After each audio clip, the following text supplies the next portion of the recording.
Okay.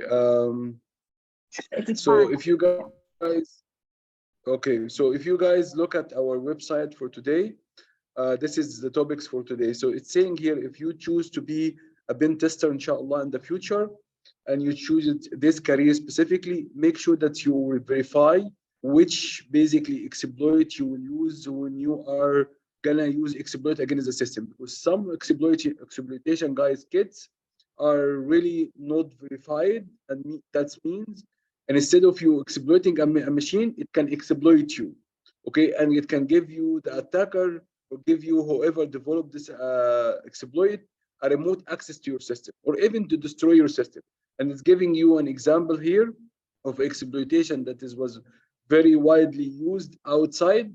And then what if you looked at the exploitation, it will delete the root file from the root directory or the root file system from your computer and really delete all the Linux commands in your computer. So it's imperative, it's very important to check which you are getting this exploit from. And here it's giving you an idea where you can download exploits and give you some locations. I told you about exploit DB before. Metasploit is can be also a very good place where the containers of different exploit is. Packet Storm, GitHub also can be used as a source, but don't use really unknown exploit in your machine. Okay, guys. Once you download an exploit, especially if it's written in Python or whatever high-end programming language code, you need to compile it and make it ready to be running on the system that you're going to exploit. So this is what we talk about, basically what we have here today about exploitation. But this is really not the point here today. I'm just going to talk about more about privilege escalation. So privilege escalation is a topic that we really need to understand. So we'll be talking about privilege escalation components, privilege escalation in Linux and Windows, and show you guys some demos how privilege escalation can be done. This is going to be the afternoon and also 11 o'clock sessions. I know that some of you today you have a meeting with Sahar. Is it Sahar? Yes. So around 11:30. So we'll try to make sure that you finish on time so you can join the SDA meeting. So this is basically what we have today in our schedule.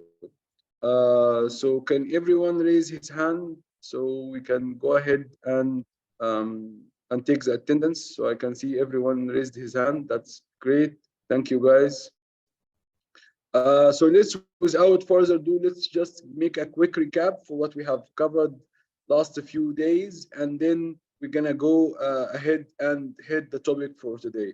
So the topic for today, guys, are falling into the gaining access area. And again, gaining access area consists of two really parts. And the gaining access area was the first thing is exploiting the systems. And once you exploit the system, usually, guys, it gives you the user access privilege. So if you exploited one system, if you checked who you are right now or who am I, give you users who just exploited the system. And what the attacker really wanted to do is to escalate their privilege or to be another user or to really be the admin user. Why? Because admin user, guys, will allow them to execute application, to exfiltrate data, to even cover the tracks. So all of these, or even exploit more system in the network. So without escalation of privilege, normal user account is not gonna give him anything. Why? Because our Windows and our Linux right now will not allow you to execute anything or play with the file system or even delete logs or even hide files or extract files outside without root privilege. And that's why it's essential, or even creating, maintaining access. So all of these post exploitation phases will not happen if you don't have a proper admin account. It will not allow you to install any extra application. It will not allow you to jump from machine to machine. We call this pivoting or island jumping. It will not allow you to extract data outside. It will not allow you to reach the file system. It will not allow you to delete or manipulating the logs.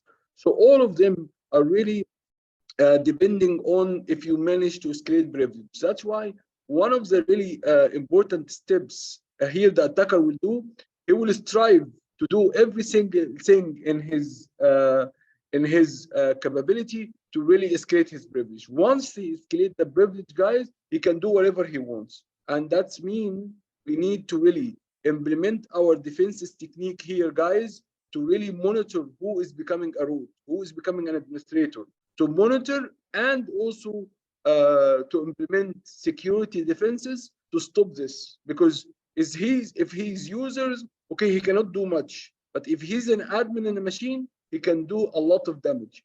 If he is a domain admin, he can do much more damage than just a normal user or an admin. So this is why it's important, and that is exactly some of you have already sent me a messages yesterday in Slack or sorry in our chatting channel here, which is basically Discord, and he's asking, okay, what the attacker can really do and what can defenses will do to stop the attacker from escalating the privilege. And we mentioned this again in a lecture called breaking in the kill chain. And I will ask Abir and Acids to really upload this one more time today to remember how can we break our really kill chain in this specific area. And again, one thing that we really need to remember in this specific area, in this area, guys, the attacker movement will be more clear for someone who is monitoring the system. Why? All this footprinting and scanning and emulation can be done really in a stealth way. But here, guys, in the escalating privilege area, it's very obvious that the attacker is trying to really manipulate the system or download something in the system, or maybe just playing with the registry of the systems. So this is all can be obvious and can be detected, and that's why in this area detection techniques would be very beneficial. So I'm just I'm just giving you like a quick overview for what we have done already. Okay, so if we look at these three stages, guys, the previous stages, we can really categorize them in three categories. The first category is pre-exploitation, and this is the scanning, the enumeration, the footprinting, is all this, we call this all pre-exploitation. The exploitation phase, this is where we exploit the system or gaining access to the system, and in the same times we do something called privilege escalation. So this is where we do exploitation. This is the exploitation. And then post-exploitation is basically the maintaining access. We wanted to be able to come back to the system. We wanted to be able to add ourselves to the registry. We wanted to make sure to manipulate processes and inject us to another process. We wanted to make sure that we exfiltrate data outside. So this is all in the post-exploitation. We wanted to make sure to jump from one machine to one machine. This is all in post-exploitation. In the exploitation, okay, in the exploitation here, guys, this is all gaining access, password cracking, okay? But the most important thing is what I wanted to really you guys to see, and I wanted to explain here, is basically privilege escalation can done by you are exploiting more vulnerability in Windows. So you exploited already one vulnerability, and now you're exploiting more vulnerabilities to bypass the restriction. Once you bypass the restriction, because Windows does have something called UAC, user access control, and user access control will not allow you guys to do anything if you basically you're not an administrator. If you never heard about user access control, I just added something here in the lecture, maybe on page of, yes, this page specifically. It's saying what is Windows access controls all about, and this is basically the message you get every time in Windows.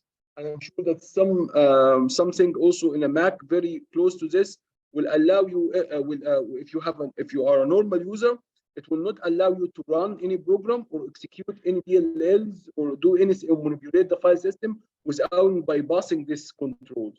So the attacker will strive in this area, guys, to do what? To really to bypass this access control, because once they bypass the access controls, they can do whatever they want.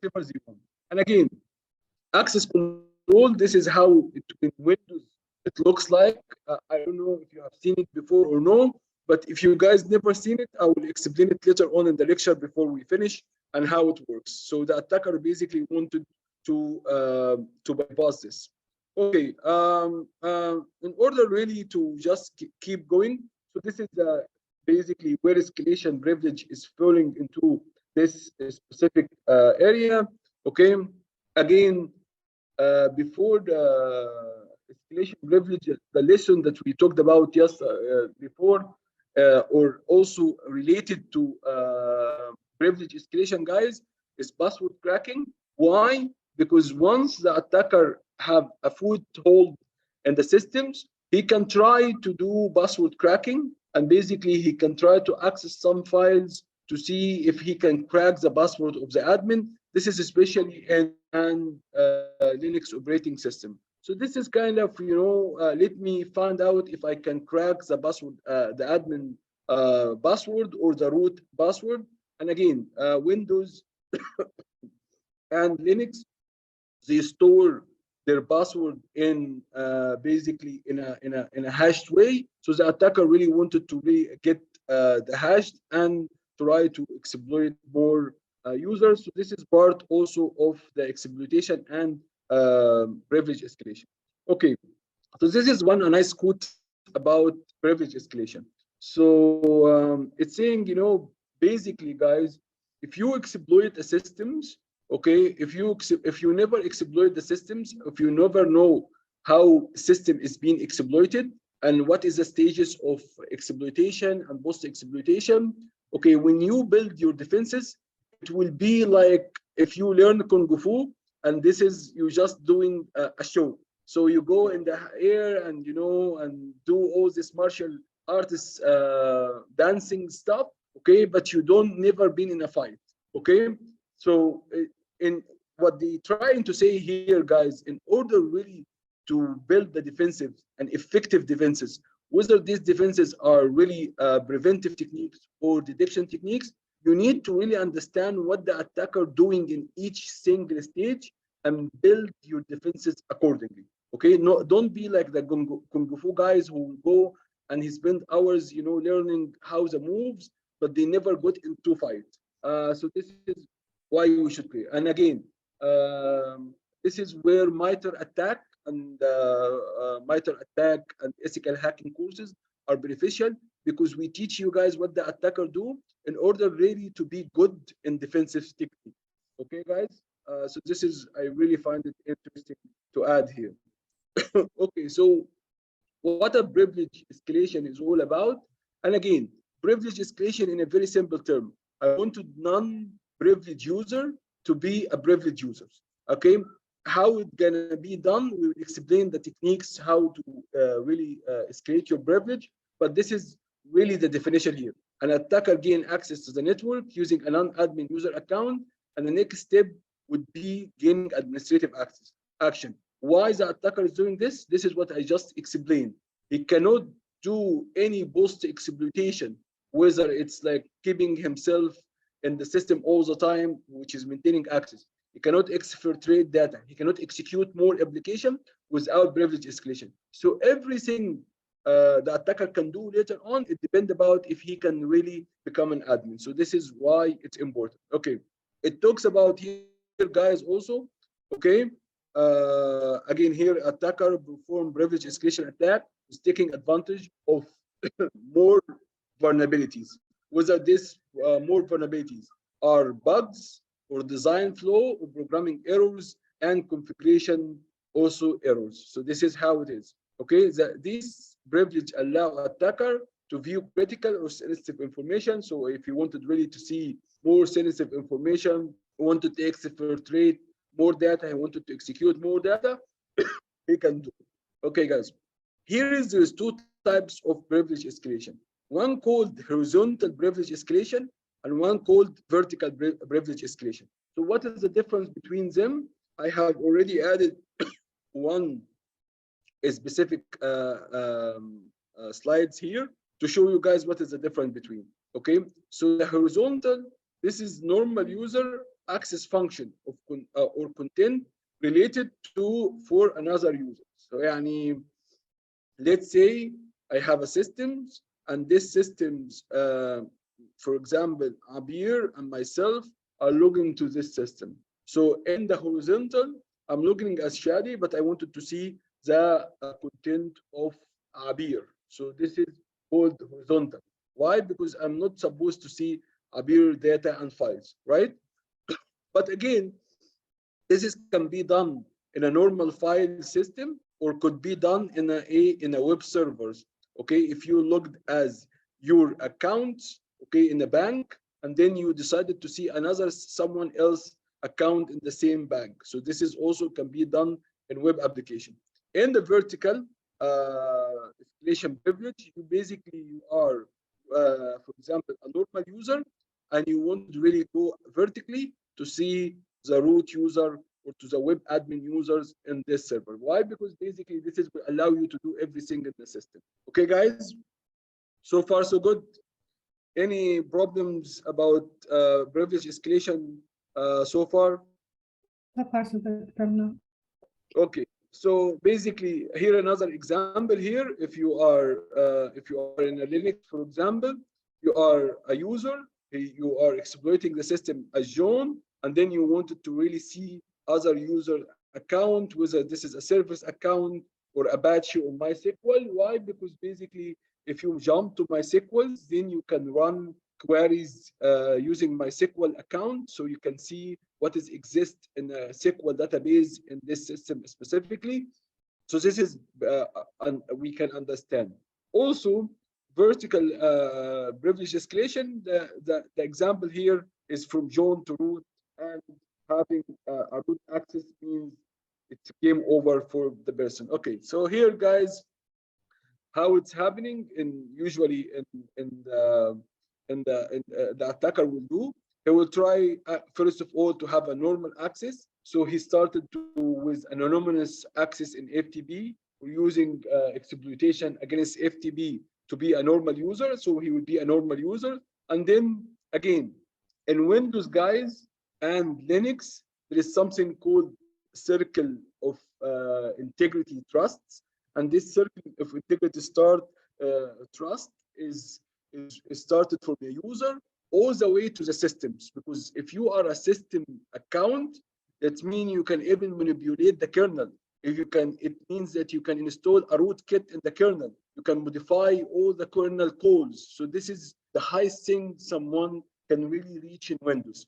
To start with a normal user or an application or a user who can run application like FTP, and then it goes to something called the power users. The power users are users in Windows that can do a little bit much more than users, so they can run schedule tasks, they can run the backup, they can run, for example, service and disable service. So this is really, I would say, more powerful users. And then you can have the admin, the administrator, and the administrators can do everything in the systems, repairing the system, troubleshooting, looking at the logs, deleting logs. All this stuff can be done in the administrators. And the finally is called something called the NT authority or systems. If you manage to go from here to here, that's game over for this computer, because you manipulate the kernel and install stuff which is really bad.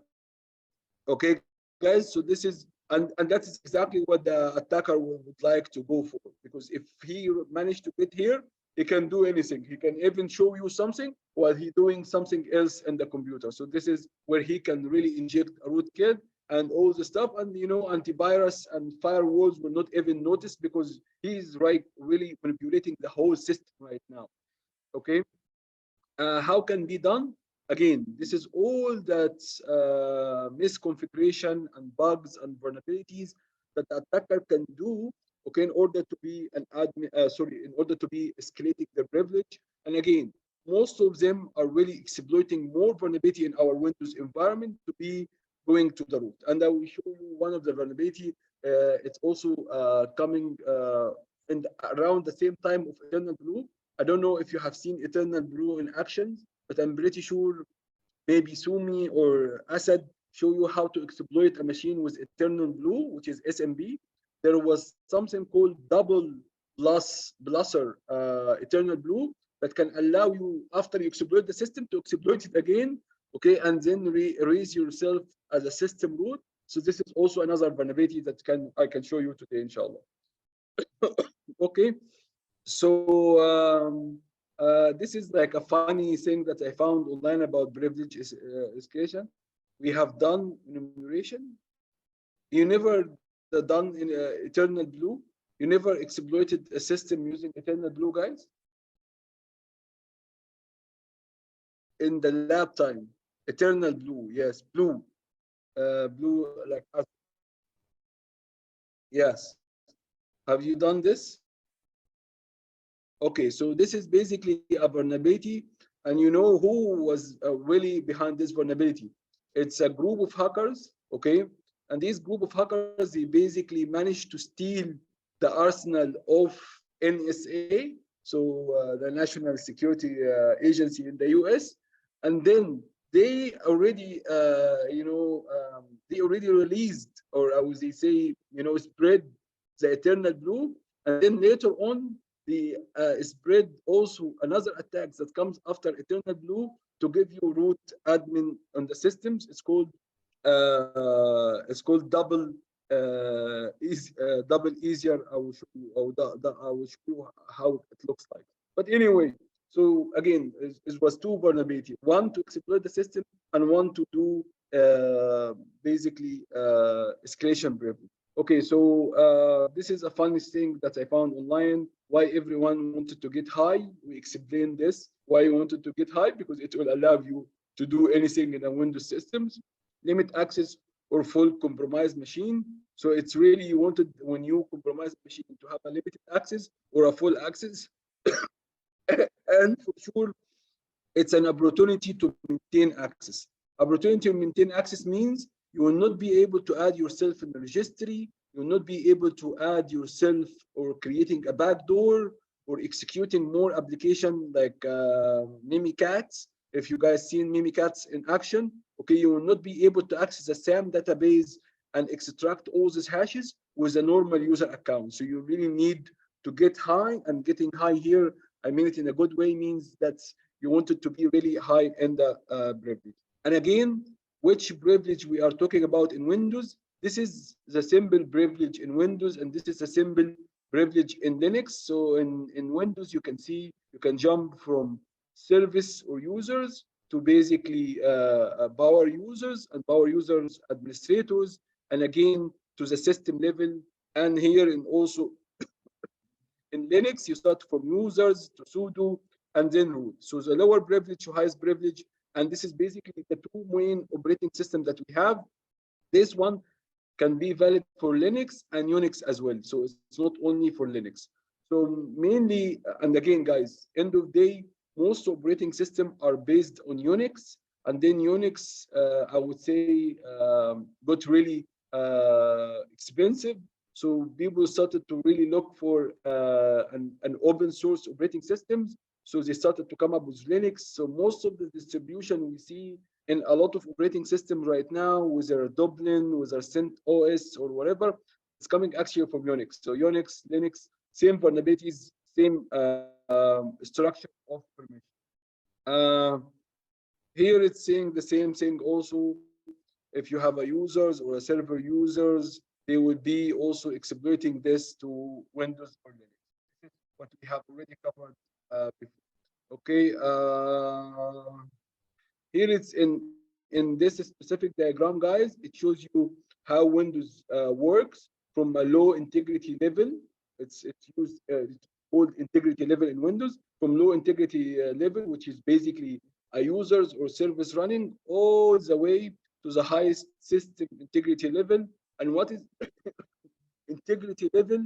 is how they match it with Linux or Unix operating system. So this is kind of, it's saying that even in Windows, we have the same mentality of Linux operating system when it comes to permission and integrity. So it's very close. So this is how it works. Okay, so I mentioned, guys, there's so many ways to really escalate your privilege. One of the ways, actually, I gathered all of them here. If you allow me, this is all the ways that you can really manipulate the system. One of the really very famous, and you find it a lot in in also in metasploits. It will try to do DLL injection, or it will try to do the DLL hijacking, or it will try to pass the hash. Okay, so this is specific two ways are very common, and Metasploit and Core Impact, they always trying to do this. So how the DLL injection and how the DLL hijacking is happening. So if we go back here, actually, if you want it to be a nice diagram, let me just modify this place from here. Sorry, sometimes I do modification, guys, on the fly. So I was like, I read the lecture first, and if I find something really need to be modified, I'll modify it. So here to make to be more makes the lecture more sense. That you have here all the ways to do privilege escalation in Windows, and we're choosing DLL injection to start with. So how DLL injection works, guys, here. So DLL contains executable code, and the most applications rely on DLL that are really installed in your computer. So what he is saying here right now. So maybe I have explained DLL before to you guys, but if I didn't, the whole idea behind DLL is extra functionality, okay, that can allow my executable file to execute. So, for example, if I wanted to print and I have a browsers, okay, if I have internet browsers, if I wanted to print, I don't have to really to write a code in my browsers to print. I can redirect my browser here to really go and use some Windows DLL to print, okay? And that's exactly a very smart move from Microsoft to give all this functionality in a shared common place. So you know what? If you have a browser and you want to print, you can print.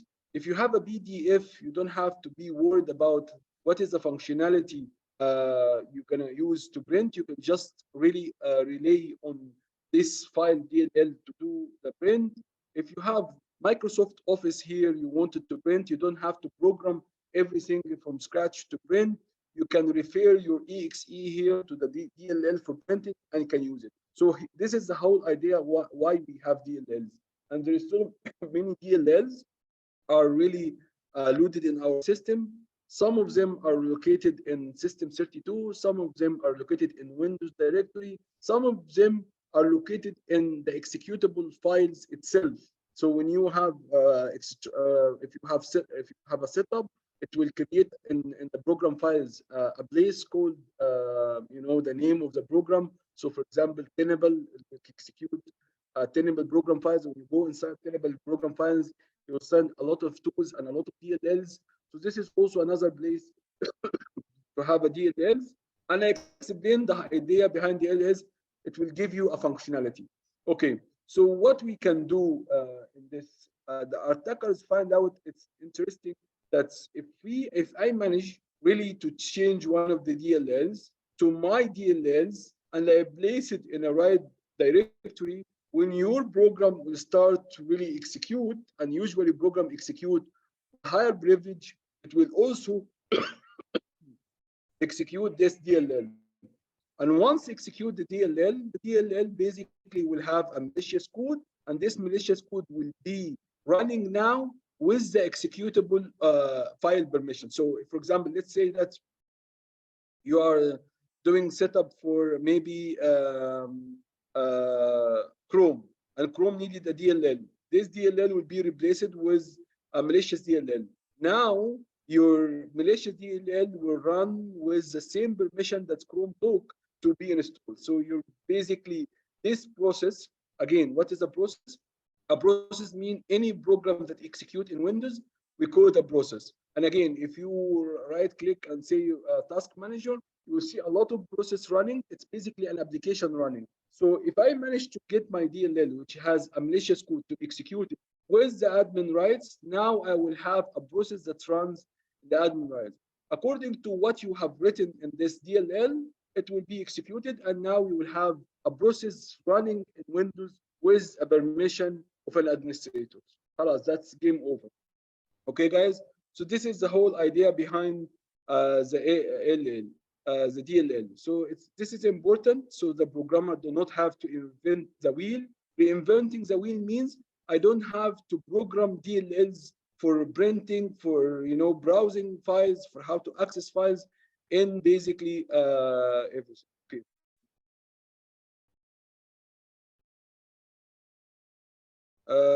Exactly. So that is, I will agree with Naif saying where we can find the DLLs. I will show you the places where you can find the DLLs and Naif, but I agree with you. But I was explaining why programmers and why Windows use DLL in the first place. Okay, just have a shared functionality, so you don't have to do all this programming every time you program thing. You can just refer them to where they find the DLL and they can use. Okay, guys. So the execution files, it will use sometimes system DLLs, which is exist in Windows, and sometimes it use application DLL, which is going to be used in the program files when you install your application. This is also we explain. Okay, standard Windows DLL search, and this is the interesting part. Okay, and this is what the attacker usually do when your program start to be executed and it require a DLL, guys. It search in a certain order. يعني where do I find the DLL? Okay, so the application, let's say it needs a DLL for printing. Okay, where I can find the DLL? So it has an order to search. So first of all, no known DLLs listed in the registry. So it looks in the beginning in the registry. Registry is a database for Windows. It contains all the configuration for your Windows environment. So it's search over there. Okay. Okay, this is where it is important. Okay, the directory from which the application loaded. So if you have a program files, okay, and you install something like a Chrome as a browser, okay, it looks first in the registry. Couldn't find in the registry the DLL it looks for, it goes to look for your for the program files under Chrome. So if the attacker managed to add the DLL here with the same name of the right DLL, it will not even go to directory system 32 or system or Windows. It will use this one here. Current working directory. If your exe is in a specific working directory, like for example, some application, it will create a working directory called bin, and under bin, there will be a DLL. So it will look for the current working directory. The directories that are listed in the bus environment variable in Windows, they have something called environment variables, okay? And you can create a bus there, so it will look for this bus for DLL. But I would say that most common, I would say, interesting location for the attackers is this directory, okay? And in this directory. Why, guys, these two directories? Because the attacker is not admin yet. He's not admin. So he cannot really play with system 32. He cannot really play with systems or Windows. Or even, he cannot even play with the registry right now because he's not admin. So the interesting places right now that he can really manipulate or change is two directories. This one and this one. Okay, guys? So this is how DLL works. And how it works, the attackers will add a malicious DLL that does have the same exact name, and he will add it here. And because the search order, it will try to check this first. Okay? If it find the DLL here, that's fine. I'm not gonna go look for system 32 or system Windows. So I'm gonna use the DLL. If this DLL is injected with a code or a backdoor or maybe or whatever executable files here, it will execute it with the permission of admin privilege, and that means that you will create a process now, okay? And this process will be running under maybe a system or administrative access. But this process is basically is owned by the attacker. This is a problem. Another thing that we learn also in digital forensics, and maybe you guys have seen already in the few days before when we talked about malware analysis, there's something called sys internals. And sys internals basically a lot of really tools that allow you to really investigate. And one of the tools is called Procmon. And Procmon is basically something to monitor the processes and see how these processes are acting. So when you executing files, okay, let's say you're executing Chromes or whatever, any program in your computer, you will able to see all the processes that is being created by these programs. And you can really see the threads and the processes and what this processes is all about.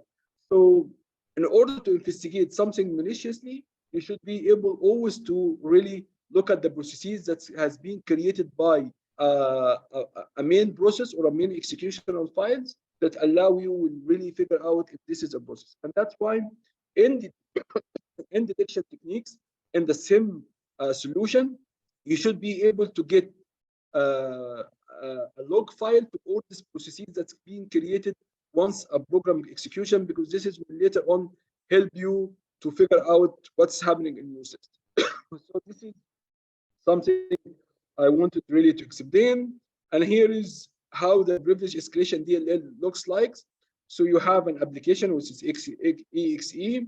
Okay, the attacker will manage to add a DLL, a malicious DLL, which is not the original DLL because it's another Windows DLL is somewhere else. So he will add it in the same directory, okay, the application directory, and according to the search order in Windows, the application DLLs will take advantage over all these DLLs. So your application basically will be executing and will be executing the malicious DLL. And what is inside this DLL? Basically a function written by an attacker, maybe to give him a backdoor to the attacker back. Okay. Exactly. Also, when we dump the process, so the process is really important. Really, when you look at the malware, and again, what is a malware, guys? End of day, it's a way to exploit the system. Okay, and how can I get the malware run? Okay, I can really first of all send something to the user. The user will click. It will download the DLL. The DLL will be copied in a certain place. Then the DLL will be executed with another program. And these programs will be running the DLL as a processes, and then these processes will be launching maybe a netcat to the attackers. This is, I think we have covered this maybe in a lecture on a lab before. Okay, guys. Also, one of the things that I mentioned in order to do privilege escalation, if we go here in this diagram, is basically is to remotely exploit vulnerable servers running by high privilege users. So this is really a way for the attacker also to have a privilege for the user. So if you allow me to come here, it's saying that basically by searching for an exploit, you will find an exploit that's related to privilege escalation. So I have done this in the morning. If you guys allow me to go to my exploit DB, not quite sure where it is, but I'm gonna try to look at this one, exploit database. And an exploit database, if we go here, okay, run escalation, okay, we'll look for Windows, okay, and we hit enter. You can see, guys, here there is so many local privilege escalation here, okay, local privilege escalation, local privilege escalation, local privilege escalation. What we mean by local privilege escalation here and not remote, basically that's mean after someone really exploit the system, he can run this as a local system to privileges he had. Okay, guys. Again, see how many privilege escalation.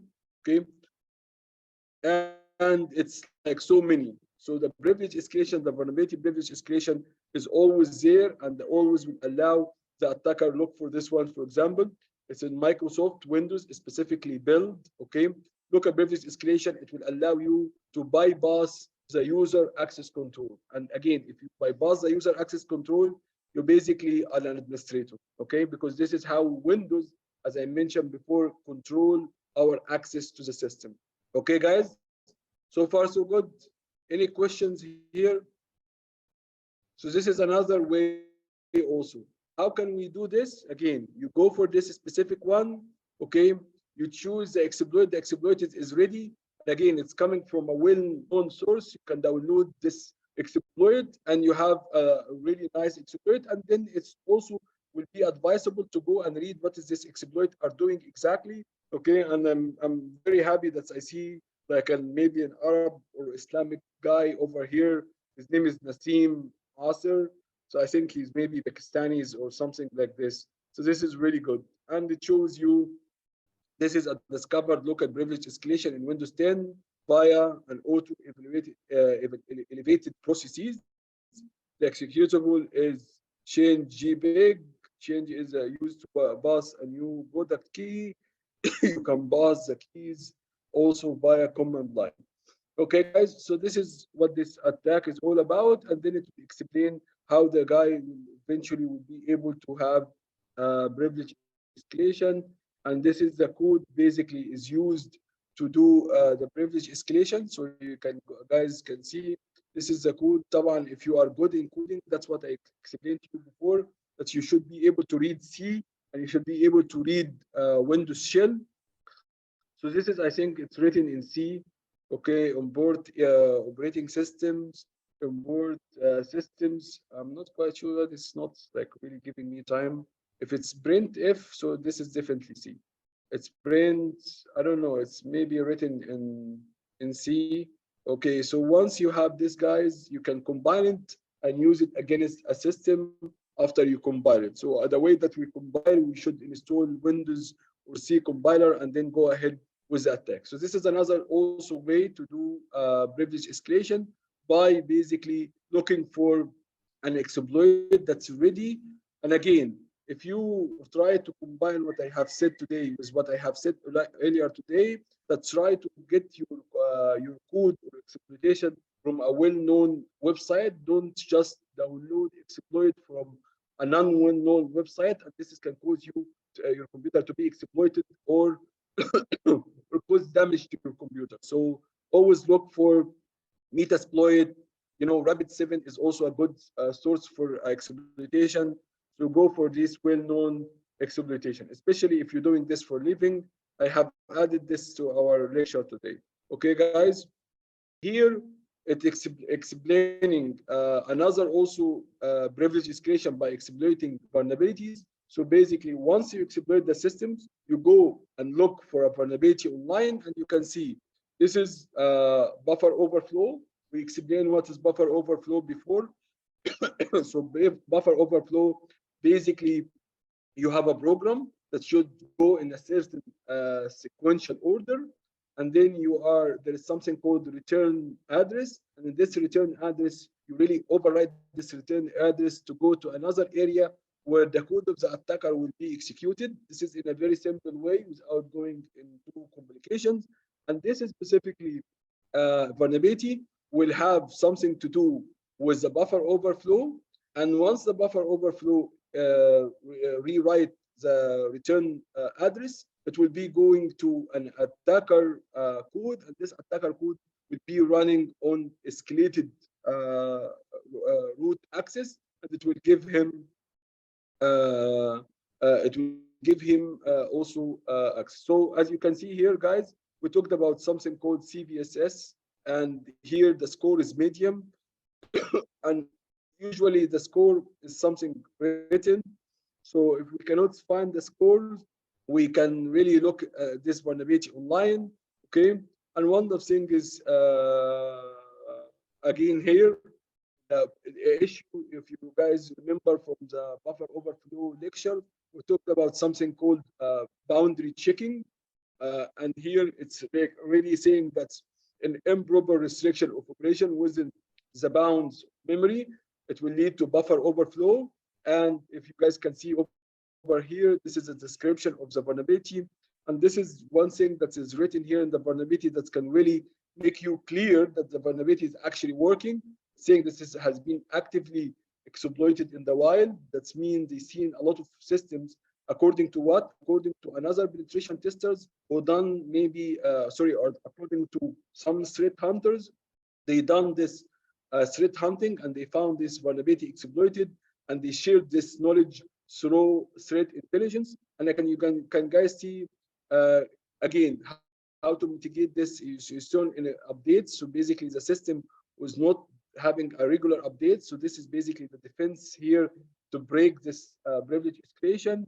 And here it's saying, it's affecting Windows 7, 8.1, 10, and 10 specific editions and or specific distribution. Again, here it's also affecting Windows Server 2008, 2008 R2, 2012, 2016 even. So this is really a good example that some exploitation for a well-known vulnerability can lead to a privilege escalation. This is another thing that we wanted also to look at today. Okay, guys, so far so good. Okay, so it's also, guys, everything is clear before we move to another sort of attacks. Again, all the attacks are mentioned here. So I'm just choosing some of these attacks that is well known, that we can also do it in the inshallah in the exam. Again, here guys, if you can see, there is also here system misconfiguration. Okay, this is one of the things that can allow us to do. Where is it exactly? I wanted to go. Kernel exploitation, no. Okay, so look at the system misconfiguration. So this attack specifically is called Spectra and Meltdown. These attacks emerged maybe 3 or 4 years ago, 2018. And both of them, guys, are really misconfiguration in how our processes are doing something called prediction. So our processes, whether it's whether it's an Intel process or AMD processes or even ARM processes, they are doing a special area in the process. It's called speculation. Okay, and speculation for incoming process. Okay. And this attack, without really going into the details, because this is like really advanced attack. So the researchers found out someone can exploit a processor, okay, using these two vulnerabilities, which is Spectra and Meltdown, and it can access a certain area in the memory where you save basically very important data, like maybe the secret key of the web server, or maybe credential for the administrators. And once you reach this area, and because of these flaws or vulnerability, you can extract this. Once you extract the secret key, or once you extract the credential, basically you become the administrators because you have the credential right now. So this is in a very simple way. But if you really wanted to understand Spectra and Meltdown, there is a website called F5. They have like a nice webinar about how both of them are working. They explain the speculation process in a deep details, but it really requires someone who really understand how speculation works and probability. And then once you understand this, they will show you the impact of this vulnerability. And right after this vulnerability emerged, a lot of process vendors, they start to release updates for these processes and fix this misconfiguration issue in this process design in the later versions. So basically, this was the attack that allow you also to be a privileged user, because you access this area in the memory, you steal the credential, and game over. Okay, guys? So Spectra and meltdown are vulnerabilities found in the design of the modern process chips like AMD, ARM, and Intel. This is basically all the companies in the world that they really, I would say, manipulate, not manipulate, احتكار.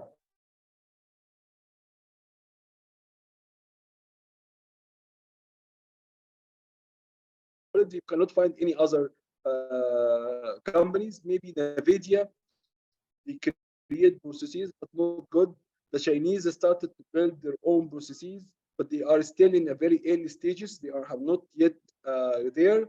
And I'm telling you guys, one of the really things that I found fascinating about these areas that is not really, it's really prohibited for Arab and Muslim countries to really invest in these areas. So this is really an area that you will find very interesting. That's none of the, I would say, I don't know how many Arab and Muslim countries, maybe over 50. Okay, none of them has one single manufacturer to create one of these things. Okay, and that's basically we always needed the hardware from the West. So this is, I wanted you to keep it in your mind, because later on this has to do something with a supply chain risk that we talked about a long time ago. So the performance of CPU optimization in the process, such as the branch prediction, out of order execution, caching, and speculative execution, lead to these vulnerabilities. And again, this is an area in the process when the process doing some speculation for the next steps. So basically, he's looking ahead the process at a really high speed. Okay, attacker exploit this vulnerability to gain unauthorized access to steal critical system information such as credential or secret key stored in the application memory, and for sure this is will lead to escalating privilege. And here is giving you a bit about Spectre vulnerability, and here is giving you a bit about meltdown vulnerability. Okay, guys. So far, so good.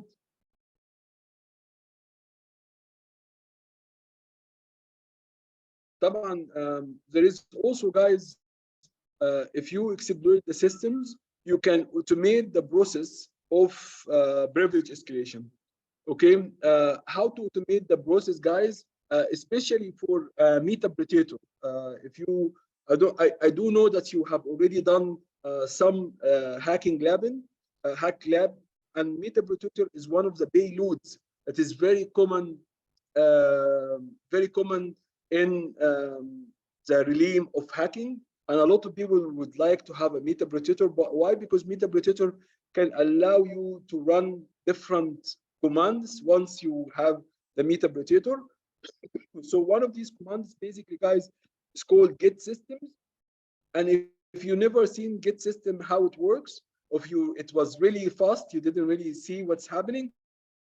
Get system, basically, guys, it's trying to, in a multiple ways, to exploit a lot of privilege escalation, include DLL injection, DLL hijacking, stealing access token from my users, okay, and looking for a specific vulnerability in Windows to really exploit the Windows and further give you the system privilege. So it try all of this in a minute of seconds. And if it's around to steal the token, or it's allowed to do the DLL hijacking, or it's allowed to do exploit more vulnerability, it will change the user privilege to the system or the high level. We call it the NT authority or the system privilege. So this is another way also you should try. I'm not saying it's gonna work every time, but at least it's a way to do privilege escalation. So this is also another thing that I wanted to highlight, and you can see it combines a lot of things to do together. So if you go, for example, for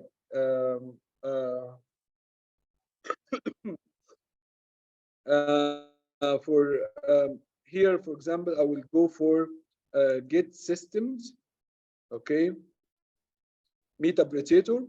If you read about the documentation of Metapredator get system, what it's gonna do, it will explain to you how it really evaluation techniques in in meta-predator get systems, it will tell you it's gonna use different type of techniques. Okay, it's called named one called named pipe and named pipe 2 and service token UDP, and this is all guys different ways. As you can see, all techniques available means that you will use all these techniques to be elevated, and sometimes some of these techniques works and sometimes it doesn't work. So it's not guaranteed that your system will work, but again, some of them are working in the memory, some of them are working at the dropper to drop to Windows, some of them are working in memory, and the difference is they try to really exploit something and it will keep it in the memory, or dropper means it will download something and execute it, and it explains the whole idea behind uh, basically exploit in meta-predator. So this is also to keep in mind. It's a way to do privilege. Okay.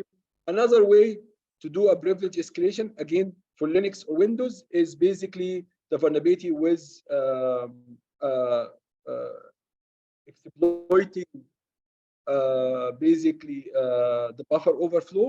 It's part of here. Again, if you guys look at here, again, definitely you will find buffer overflow, which is vulnerable application or programs that will allow you to really exploit these vulnerability by running into a buffer overflow. So it's also written here how it works.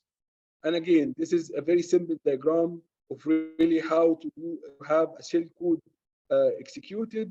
And this shell code will be basically what the attacker wants to be executed, and that's why he will override the the return pointer here to jump to a specific location.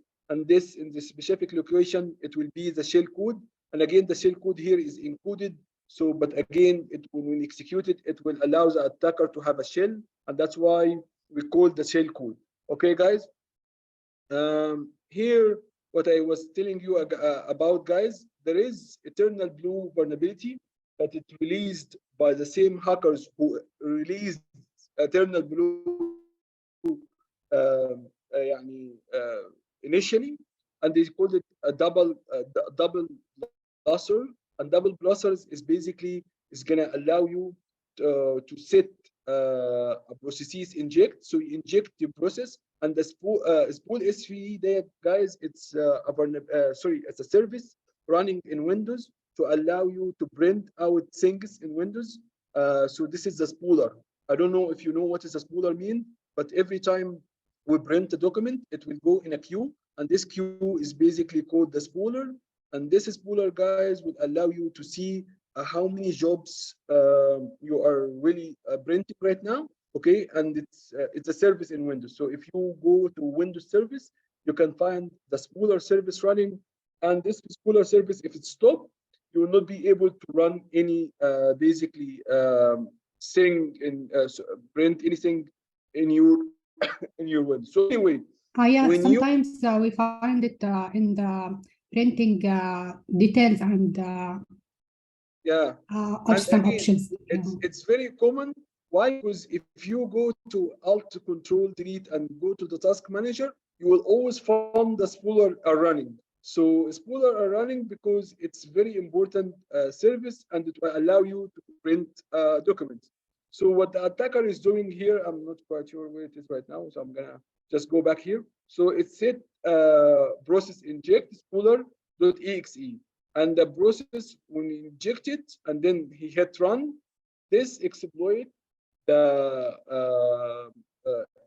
this is basically will run the exploitation against the systems, and it will inject the process of the attacker inside the spooler SV, and then it gives the attacker communication back with the privilege escalation. And as you can see, once he run this, guys, he will get, when he said get ID, the get ID again is a command part of meta-predator payload, allowing you to find out what kind of privilege you have. So here you can see this is the NT authority. So this is another thing that we can use as a remote exploitation. What is the difference between remote exploitation and local exploitation. Local exploitation basically means that you exploited the system, you are within the system now, and you're trying to really exploit more vulnerability to get you escalation of privilege. That's what we have seen here in this example, okay, which is basically get system. But where we are right now in meta protector means that this is a local that you have already exploited this guy, and now you're trying different techniques to exploit more vulnerability locally on this machine. Here, difference is this is a remote. A remote means that you are remotely outside of this machine. You didn't exploit this machine. But when you're exploiting using the eternal blue double blusser, will allow you not only to exploit this service, but also to have a root privilege over this system. And again, I have added to you here, guys, what is double blusser is all about, and when is exactly who is a shadow broker. This is the guy basically they stole the group, and what is Spooler is all about, what is exactly doing in our Windows. And again, in Windows Task Manager, you find the Spooler are running, okay, and this is could be like really a malicious service running in your computers, but you don't know because the attacker managed to inject his basically code inside this, and it's right now is running. Okay, there's so many guys ways to privilege escalation. You can guys read here. There is something called access token manipulation. I will explain what is access token in 1 second. Application shimming, file system permission weaknesses, bus injections, schedule task, especially if you are going to schedule a task that this task is running under admin rights. So you can schedule this task run, and then when it's running, you can schedule another task with this task to be executed as an admin. This is will allow you to have an admin permission. If you guys allow me to explain one of these things, and then I will let the rest of for the demo is basically access token manipulation. For example, we need to understand access control is all about giving you access to a certain object or to certain resources in the system. So we always have something called subject. Yeah, I agree with you. I agree. So, طبعا, unfortunately, you cannot use it. They wanted you to do it in the hard way because they wanted you really to know that you are not script kiddie anymore, that you can search looking for exploit and even modify the exploit that you find online to do this. But again, I would tell you, Naif, one thing. This is my advice. If you're going for OCSP exam, take your time to study and to learn at least for 6 months before you go for the exam. Is a bit really tough, especially if you are not really, this is a topic new for you. So I know people have passed this exam after 1 year. The fastest I have seen it's was 6 months. But again, I would say 1 year because this is like, I would say OSP, like really a pretty good solid penetration testing certificate, and it requires a lot of studying and a lot also of critical thinking and understanding the systems, how system works. So without understanding system works, don't go for the exam. So this is my advice. Again, we go back to what is access control. Access control, I have customer 1 and customer 2. Our Windows, our Linux operating system will do something called access control. It will basically asking them who you are and authenticate and what is your authorization, and accordingly what is your permission, and accordingly I will let you to access to run application, or maybe to access a file systems, or to access a printers, or to access any resources within the environment. So this is very important. And again, how it's happened in Windows specifically, I will just focus on Windows now. In Windows, first of all, when you log into your computer, it will verify who you are. So it's yes or no. Verified means yes, and no, not verified, no, that's authenticated failed. It will display you a message. And then once you guys logged in, it will go to something we studied before in a very quick way. It's called Kibros. And Kibros is basically, guys, is an authentication protocol and granting tickets also protocol. So it has two parts: service that will authenticate you, it's called the authentication server, and something called granting tickets service that will grant you ticket. And what we mean by granting you tickets, I'm gonna give you a ticket with who you are, your user ID, the group you are part of, the domain that you are part of, the permission that's been assigned to you by the administrator according to the administrator discretionary access control, and you will have this ticket. Okay, once you have the ticket, guys, when you access a resources, you will show this tickets or you will show this authorization. And this is basically your token. Okay, if someone steals this token, then he can act as if you are an admin, he can act as you. So here is, guys, this is the subject, meaning the users, usually the user or a service running in your computer, but usually the user. Okay, the user will have the access token, and here the access token is part of it. The user SID, security identifier, the group SID, the group that some user are part of multiple groups, and this is how Windows works. The Windows works with that I'm gonna create a rule and assign user to this rule or to this group, and accordingly these groups will have a certain permission to access some resources. Okay, and list of his privilege mean what he can access and what he can do when he access this list. For example, he can read this file, he can modify this file, he can do this, something like this file.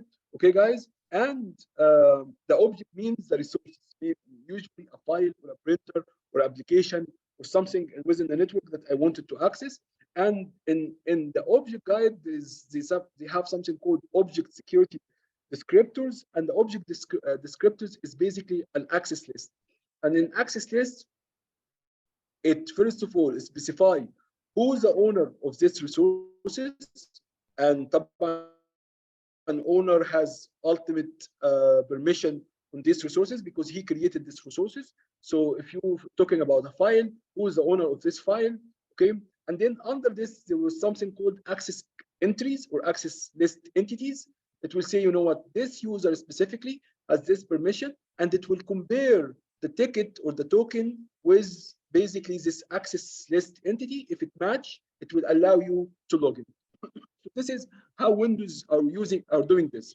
Okay, guys, and the whole idea behind this specific first attack, access token manipulation, means is you can see here, Windows operating system use access token to determine the security context of a process or a thread.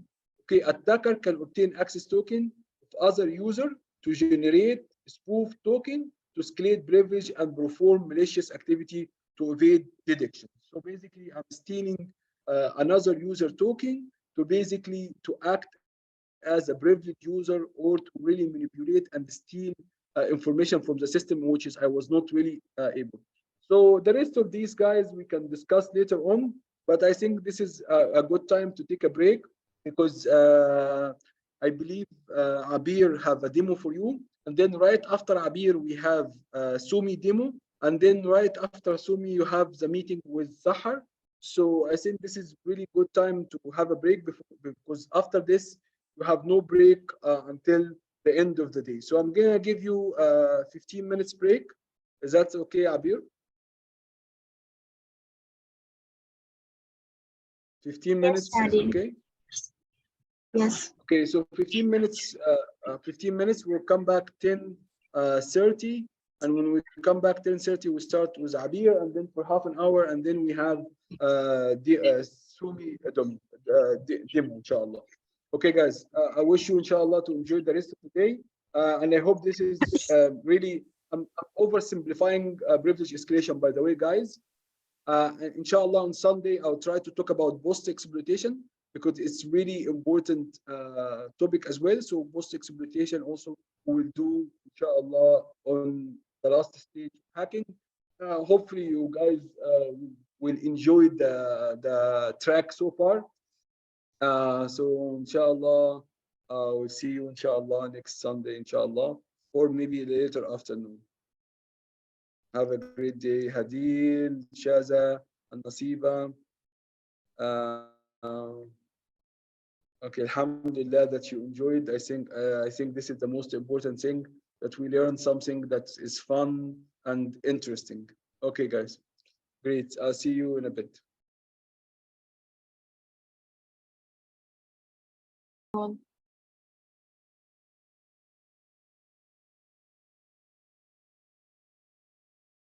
Hello, Ms. Abir. How are you today? I'm fine, alhamdulillah. What about you, Nusayba? Alhamdulillah, I'm fine. So, all of you are here? Start? Yeah, I think, Ms. Abir, but your voice is not very clear. What are you said, Nusayba? Can you have your voice, please? Yeah, sometimes now your voice is not very clear. Oh, okay. All of you for now. Can you hear me clearly?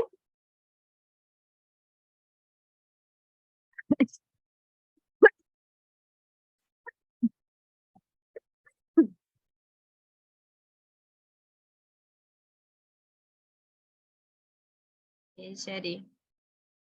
All of you, you can hear me clearly, right?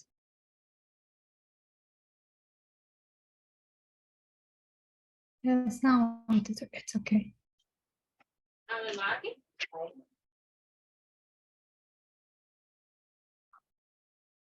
Okay, guys. Let me share with you my screen.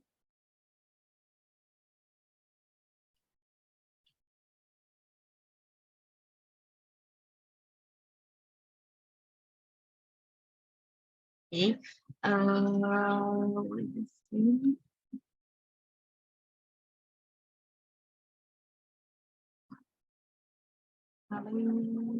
see.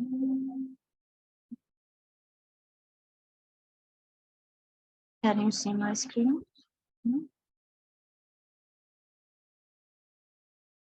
Yes, Miss, it's clear. Okay. For now, today we are learning about flags, how we can tell the flags from any machine we have any flags on it, about CTF. So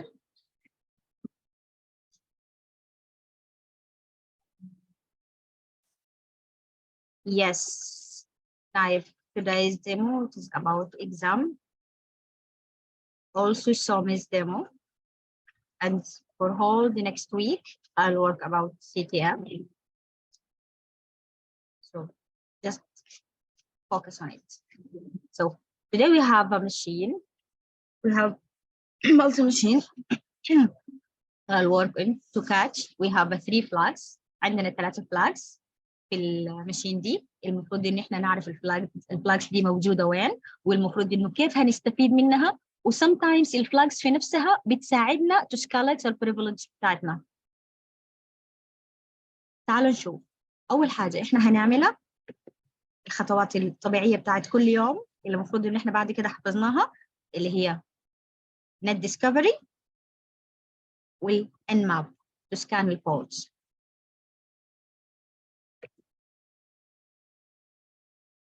Okay. discovery. نشوف ايه اللي موجود عندنا. عندي 3 machines باينه. suspect.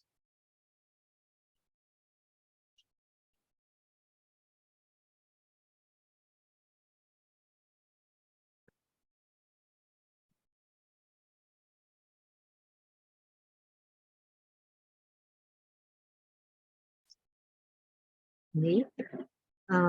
Let's back. We have Toppo. Let's back to Kali to make net discover from scratch. To make sure about the IP address. Okay. The IP address will work into with the 192 168 240 134. Next step here nmap 34. عايزين نشوف الدنيا فيها في 34.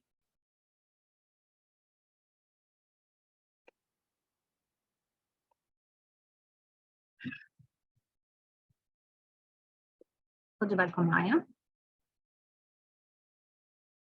قال عندنا بورت 22 مفتوح، بورت 80 مفتوح، بورت 3 وحايد مفتوح. جوا عندنا البورت ده في نفسه السيرفيس دي طالعه منها في البايند 3 وحايد و3 096 و9 7 و34 275. دي كلها بورت available valid موجوده عندنا. نشوف احنا هنستخدمها بأي طريقه. طيب دي سيرفيس بتاعت بايند مع السيرفيس بتاعت ويب. نجي نعمل درب rb ل 34. نشوف الهيراركي بتاعه والتفاصيل اللي فيها. على بال ما ده يخلص نمشي للبراوزر،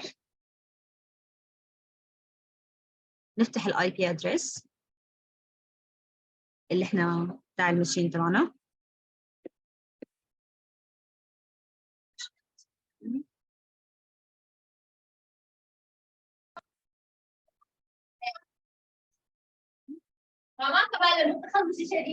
just a minute.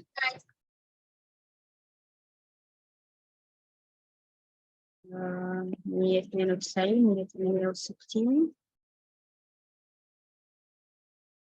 134.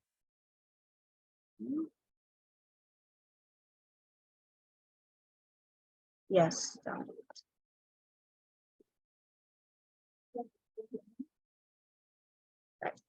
عندنا الصفحة بتاعتنا ما عارفين فيها ايه. نجي نفتحها نشوف السورس تبعه. إذا كانت في حاجة مهمة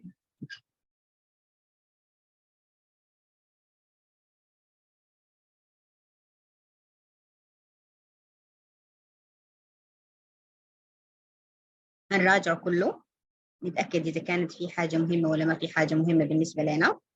بعد ما نتأكد من كل السورس كود اوكي خلاص نرجع نشوف السكان تماما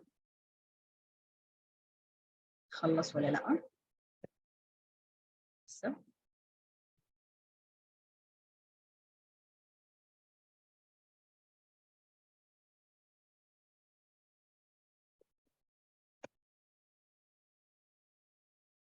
في العادي بيكون عندي index HTML.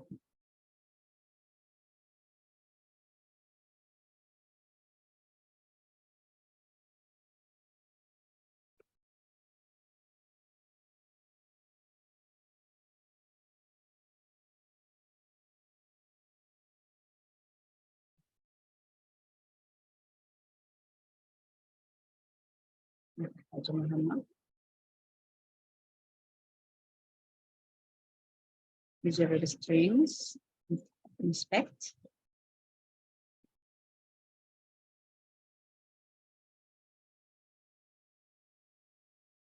نشوف برضو إذا كانت في حاجة هنا hidden.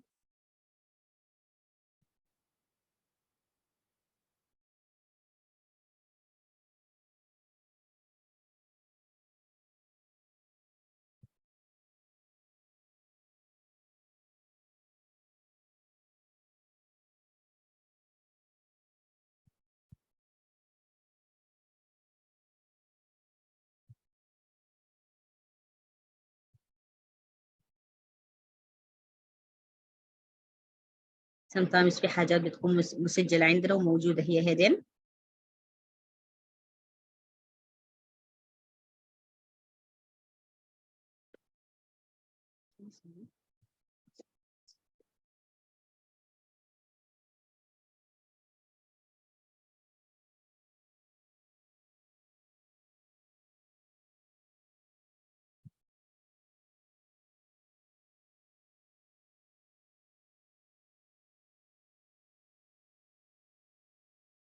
طب احنا هنا نجرب عندنا admin لأنها مرت علي هنا من شوية.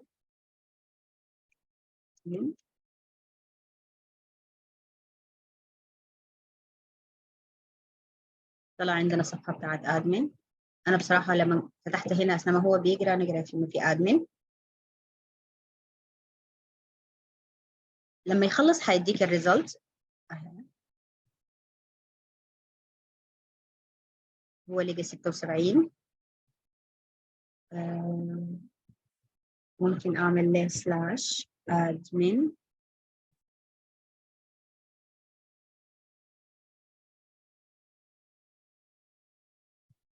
طب في الادمن ما عندنا حاجة غير الادمن. عندنا نوت موجودة جوا الادمن. نجي نفتح السورس أول حاجة. ما داري هذا السورس. سورس. نشوف برضه ما عندي حاجة مهمة. نرجع للصفحة بتاعتنا. ندخل على نوت. نشوف نوت فيها ايه. أو نوت فيها معلومات. قال لك نوت to myself. اللي عامل السايت كاتب نوت لنفسه. كاتب نوت. Need to change my password from 1 2 3 4 5 dead 1 2 3 to outdated. دي مسج. المسج دي أهم نقطة فيها في الوقت الحالي هي دي.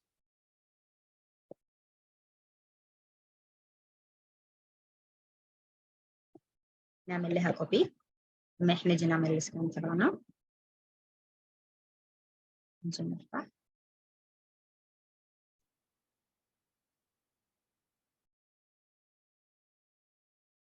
Yes. agree. نجرب نعمل حاجة احنا ما عارفين انها تزبط ولا لا، بس هو سكان. نقول له MSF console to make sure. نحن بنعمل في الانيميريشن تبعنا في الوقت الحالي السكانينج. to gather the data before to gain access. بس هسه دي كده احنا بالنسبة لنا فلاج.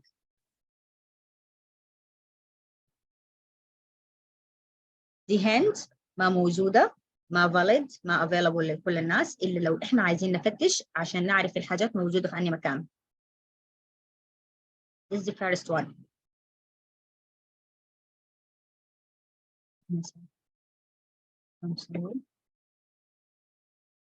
خلينا نجرب word 296 recipe.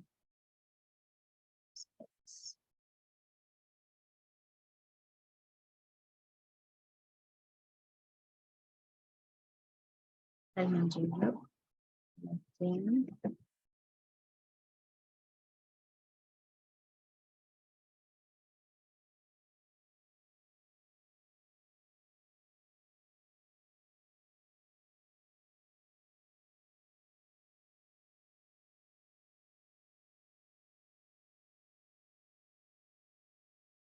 ما في حاجة هي الستاتس بتاعتها. وين جيت فتح لي MSF بتاعتنا. بقول له set use auxiliary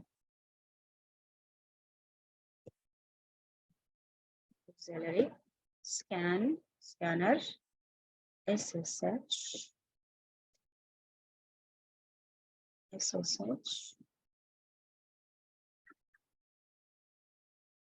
login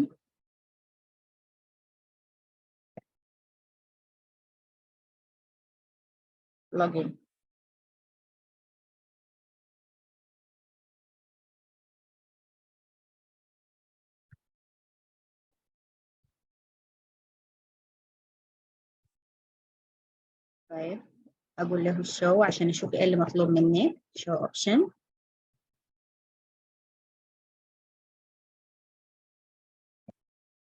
blank password false لان هو عايز mandatory password.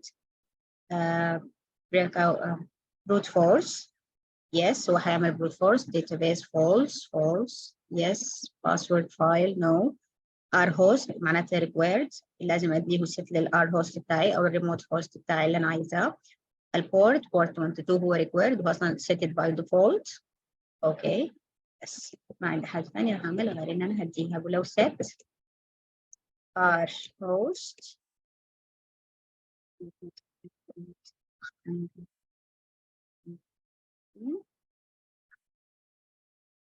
بعد كده كله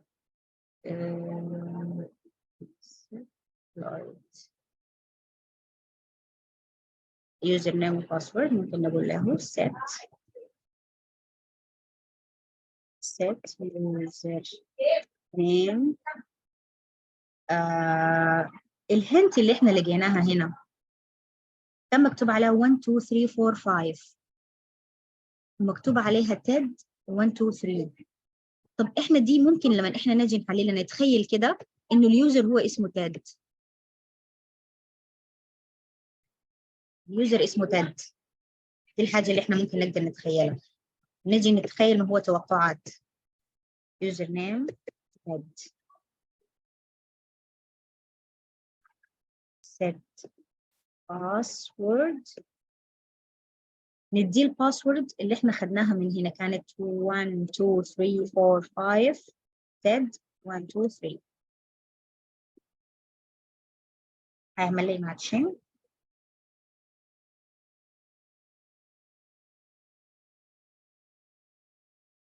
اوكي خدوا بالكم قال لي ستارتنج، بيعمل ستارتنج للبروت فورس، هيعمل ماتشنج لليوزر نيم والباسورد في السيرفر هناك. قال لك الاكسس ده هو سكسس، معناه فعلا اليوزر نيم اللي اسمه تيد الباسورد بتاعته 1 2 3 4 5 تيد 1 2 3.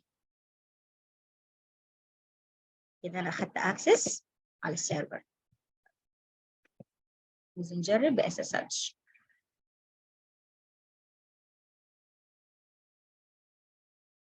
ممكن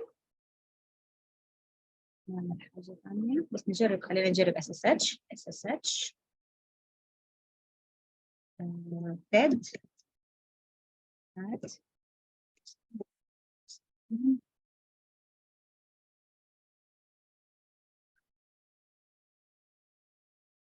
three 4 5 تيد 1 2 3. احنا بهنت بسيطه وبمس كونفيجريشن موجود انه هو حاط المسج لنفسه عشان يفتكر هو الباسورد تبعه، او عشان يوهم انه هو المفروض انه يغير الباسورد بس هو عارف انه هو ما المفروض انه هو يغيره بس لنفسه، وما حاطط لنا اليوزر نيم، بس جوا الباسورد هو حاطط اليوزر نيم تبعه.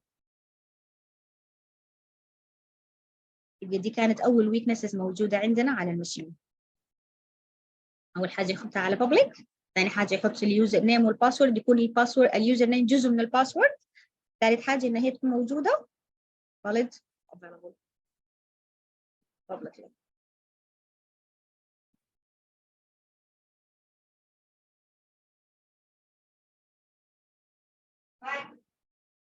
Hi Somi. Okay.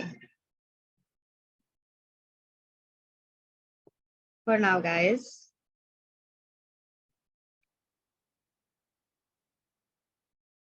نجي نشوف ايه اللي الدنيا موجودة فيها هنا.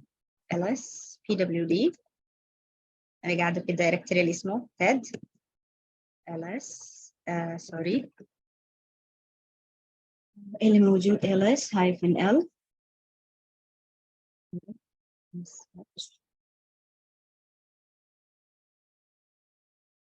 cannot okay ls -l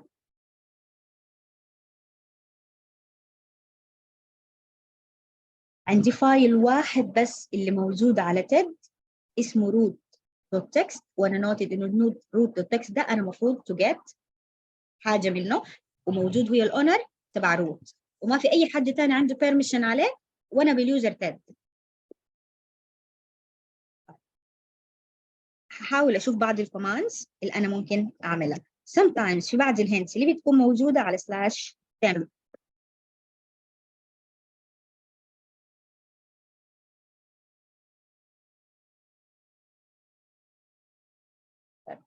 على /temp عندي حاجه موجوده باليوزر تيد،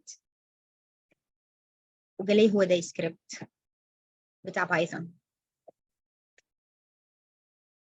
وعندي عليه انا يوزر اونر، الاونر تبعي هو تيد، وعنده الاكسكيوشن No, I'm not Sami. I'm not Sami. You are.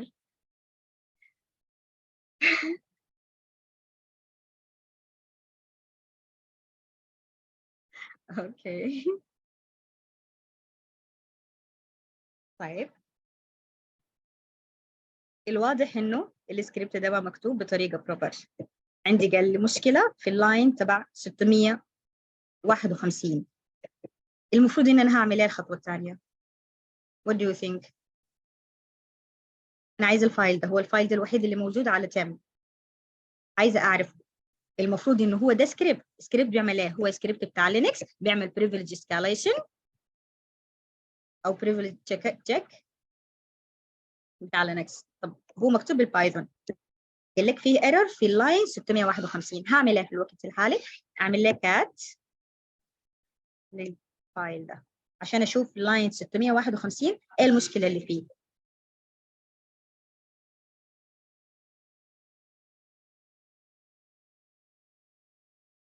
سوري كات لاين علشان عادي احنا نمشي واحد واحد، بنمشي بمور. Yes, I'll try just a minute. I think it's an error. هي بنمشي هنا واحد واحد علشان نشوف اللاين اللي احنا محتاجينه اذا كان في اللاينز الاولى. Python. I think it's executable file, Somi, and they need us to know another thing from this. I'll tell you what is it. Python 3. But it's not 3. It's 2.7. 2.7. Linux. It's an error in the same line. I'll let you see that. Okay. Okay, guys. أنا لما أفتح الفايل من غير ما أعمل له مور، خدوا بالكم دي كلها عبارة عن الانيوميريشن أو الإسكان اللي هو عايز يعمله. كل مرة بقول لك انيوميريشن الباكج بتاعت البروسيس اللي موجودة هنا، أعمل له ديفلوبمنت، كلها عبارة عن أوامر هو بيقول لي إنه ينفذها. بيقول له if البروسيس عامل كده اديني الأوتبوت بتاعمل كده. أعمل سيرش للملف بتاع الباسورد. هنا أعمل انتهت. هنا قال لك echo md5 pass cc، مديني كود وموجود قال لك انه ده في سلاش هوم، يحط السترينجز ديت في سلاش هوم تيد روت ls-l سلاش هوم تيد روت سوري تيد. كان عندي فايل هنا وكان البرميشن ما موجود عند اي حد غير الروت. طيب يا شباب هنا قال لي md5 باس، انا هعمل حاجه ثانيه. طيب to find this، المفروض منطقيا ان انا بالنسبه لي دي باسورد md5 باسورد موجوده. ده فلاج ثاني كان بالنسبه لي ولا su hyphen. try to use this one. قال لك الاثنتيكيشن كان failure، معناها هو ما سبورتد ان انا ادخل بالباسورد الام دي 5. همشي اعمل حاجه ثانيه.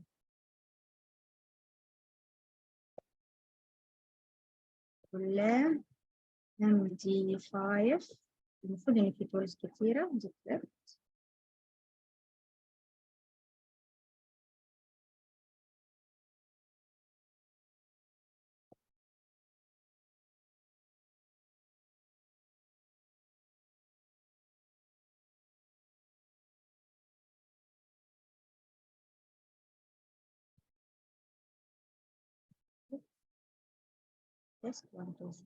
دي البلين تكست بتاعت الباسورد اللي محطوطه هناك، اذا هي دي كانت فعلا باسورد، اذا هي فعلا باسورد دي البلين تكست تبعتها.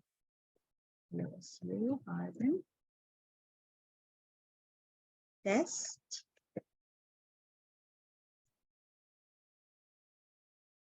كبير. Thank you. This is the password with MD5. No, I'm not. I'm not Tommy.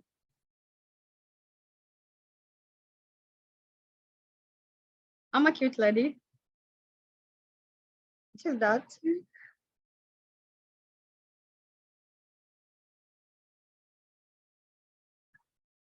Okay. For now احنا عملنا privilege escalation، خدنا الروت password. بعد كده هنشوف هل فعلا الكوماند ده كان بيعمل اي effect على الفايل ده. هنعمل ايه؟ هنمشي نعمل تشيك على الفايل ده @/ home ted root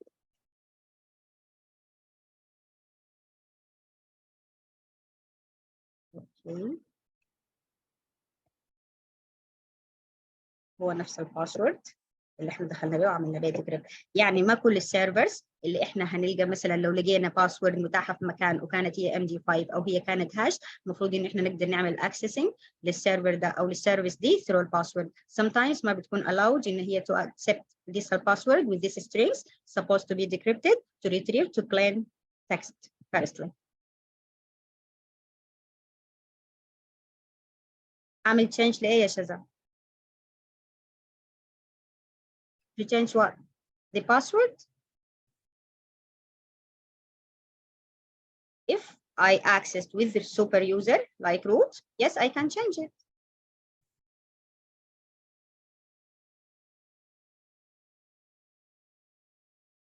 No, أنا أصلاً هسه حالياً موجودة بالروت. Old password? Which one? The hashed password?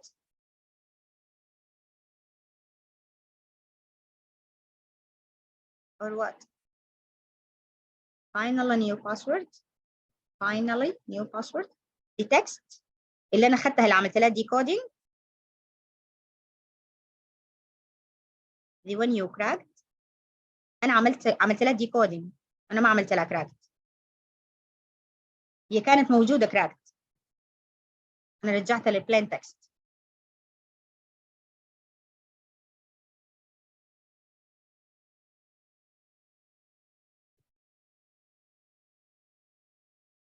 Okay, who are you? Firstly. Somi.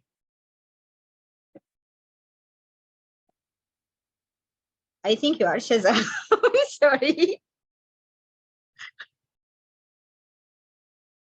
So got it guys? يعني الفلاجز في نفسها الهنتس اللي موجودة بتساعدنا sometimes to escalate the privilege.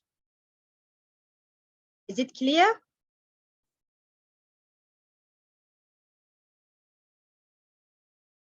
يعني احنا هندور على الهنتس هنلاقيها في مكانات ما ممكن احنا نتوقعها. عشان كده أطول فترة احنا بنقضيها قبل الأتاك هي الريكونيسنس. Most of time we are staying in reconnaissance stage. Try to gather much of data and just after that analyze it to get a useful information about this target you want to victim.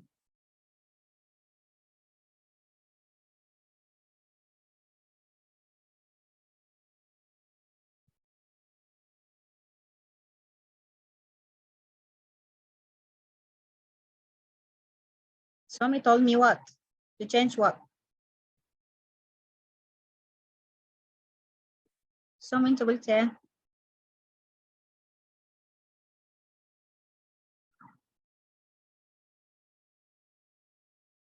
Yes. بعد كده ممكن. Yes. No need. لسودو. No need لسودو. أنت already super user. Yes. I'm super. أنا عملت escalated للprivilege اللي عندي خلاص. No need لسودو بعد كده. سودو will make you super user if you are a normal user, not super.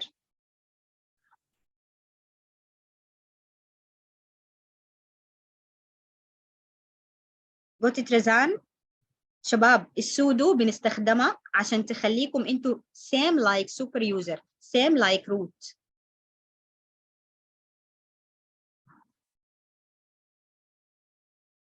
هي ما فيتشر، هي صفة أو ميزة أو هو جروب عبارة عن سودو. السودو هو عبارة عن كوماند بيخلينا نبقى السوبر يوزر لما إحنا نكون موجودين على الجروب اللي اسمه السودوور. لو اليوزر ما موجود if your user it is not a part of sudoer group you will not use sudo your command. You can't do that.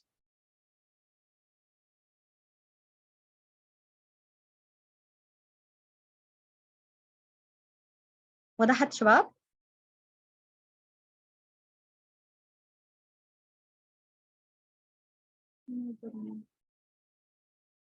شباب I want to jump and I'll share. I stop my screen right now. So what do you think? هل فهمت منها حاجة جديدة؟ To search about the flags, how we can use these flags, to go through our steps.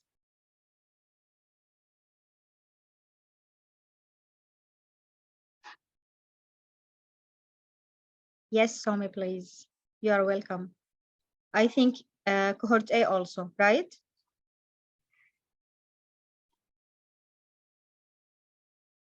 Thanks, Ghazwa.